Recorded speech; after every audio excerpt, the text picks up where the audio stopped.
When it comes to choosing the right food for your dog, it can be downright confusing.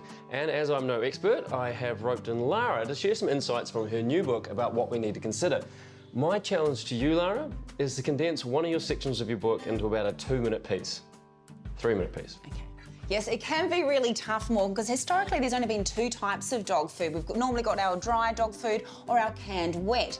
But as the pet food industry evolves and many owners now put a much greater focus on pet nutrition, we are seeing a wide range of new products and diet types on store shelves.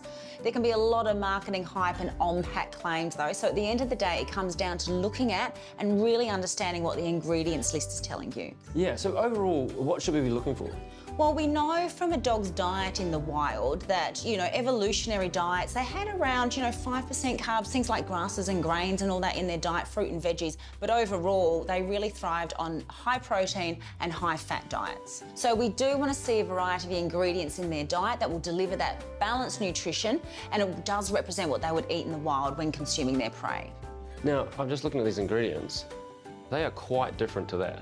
Yeah, they're going to look really different on every pack depending on the food type. So whether it's a dry versus a wet versus a raw or other kind of diet, they are going to really differ, and you're going to see different things at the top of the list versus what's down at the end. Okay, so looking at the list, what should they be? What should we be looking for? Like, what should be at the top? What should be at the bottom? Number one, first and foremost, is protein. And while, we find protein in things like eggs and dairy products as well as some grains and legumes, I believe meat as the protein source should be at the top of the list for dogs to deliver those essential amino acids that they can only get from their diet each day for their cell, their tissue and their muscle growth and repair. So in the first 3 ingredients, and if all 3 ingredients are a named meat product, I'm really happy with that.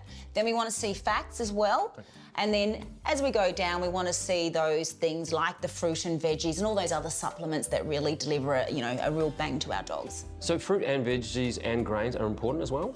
Yeah, as I said, we know that they can take on carbohydrates into a dog's diet. It is very controversial, but we know from the evolutionary diet that they can handle it and it does form part of it. So yes, we want to see them, but we want to see them at the tail end. Why are carbs so high on this list? Well, depending on how the food is made, like with kibble, because of the cooking process and it has to be bound together, it needs starch to hold it together. So you are going to see things like grains and cereals higher up on the list.